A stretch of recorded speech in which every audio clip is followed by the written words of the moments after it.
Hello, welcome back to the Meet the Speaker studio. We are now here with another speaker. Hi, my name's Louie. It's great to be here. Thank you. Lovely. What do you do as well, Lou?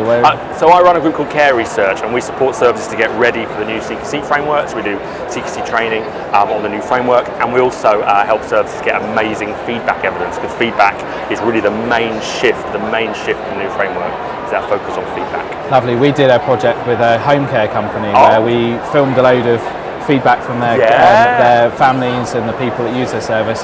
The CQC absolutely loved it. They sat them down and... Of course they did, and that's going to be so central to this framework moving forward. They want to have the voices of people receiving care, their families, the staff. They count that as equal evidence to all the processes, outcomes, evidence that you would usually give to them. Perfect. Right, so what have you been talking about today then? So today I've been talking about how to get CQC ready.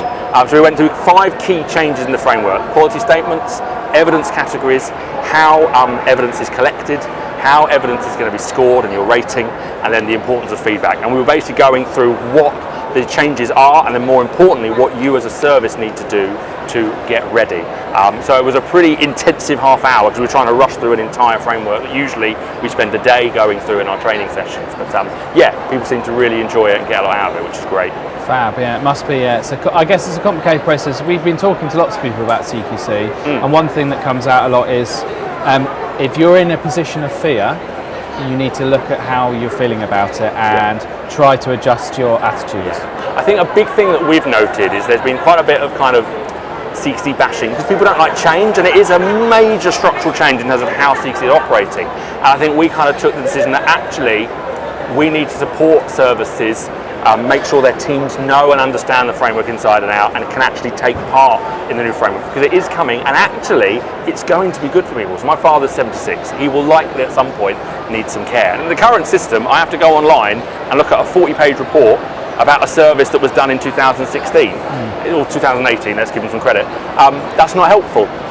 What this new framework is going to do with the dynamic kind of continuous collection of data, the continuous use of ratings, it's going to make it much easier for someone like me, who's going to make a choice about where to send or what support to get his relatives. So I think it's going to be good for the sector, it's going to be good for people that use care, but it's going to be a tricky year or two while services move into this new way of operating. But I'm positive, and I want that positivity to be shared so that people can move out of fear and move into getting it done.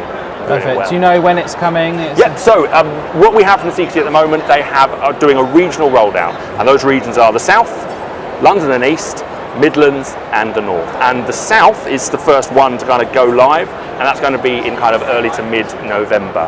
Now, they haven't said that on November the 1st or November 15th, they're going to turn up on everyone's door and expect everything to be in place. No.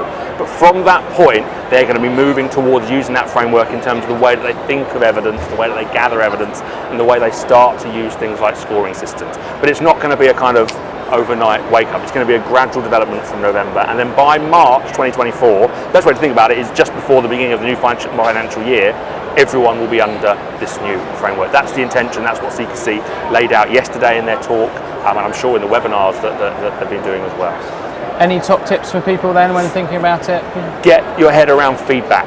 Feedback is so central. If you run a care residential service, then 3/5 of your evidence is now feedback related. People's experience, so residents and families, feedback from staff and leaders, and feedback from partners. If you're a domiciliary service, 3/4 of your evidence is feedback. So get thinking about doing feedback well. I mean, that is what Care Research do. The reason we know so much about the framework is because we've been doing feedback for 5 years. We saw where the framework was going and realised we had to change to support our clients and the people we work with better. So yeah, get your head around feedback. Of course, you can check out Care Research too. Yeah. Is there a level of because obviously people can sort of leave feedback. Is a level of like verification required?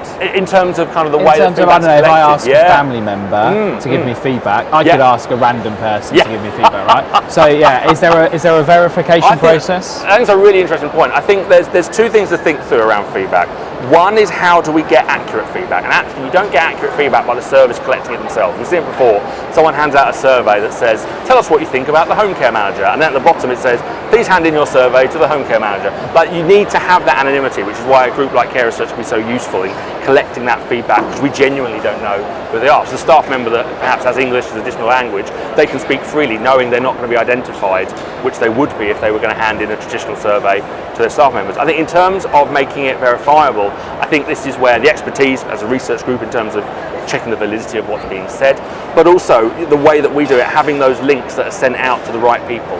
So the service is collecting, we're collecting feedback from people that the service knows well and knows kind of is an active participant in the process. CQC are also going to be doing a lot of feedback collection themselves, and that's the challenge, is there's a bit of an open goal. Because if CQC are collecting all this feedback and you haven't got any feedback of your own, you're kind of at the behest of what CQC find out about you. And that's why doing feedback well is so important in this new framework. Interesting. And the final question, the big one really, is orange juice. Oh. Bits or no bits? Bits, 1000% bits. Bits all the time. That is Give me bits. the correct answer. Thank you. Thank you. Well done. Thank you very much for spending some time with me today.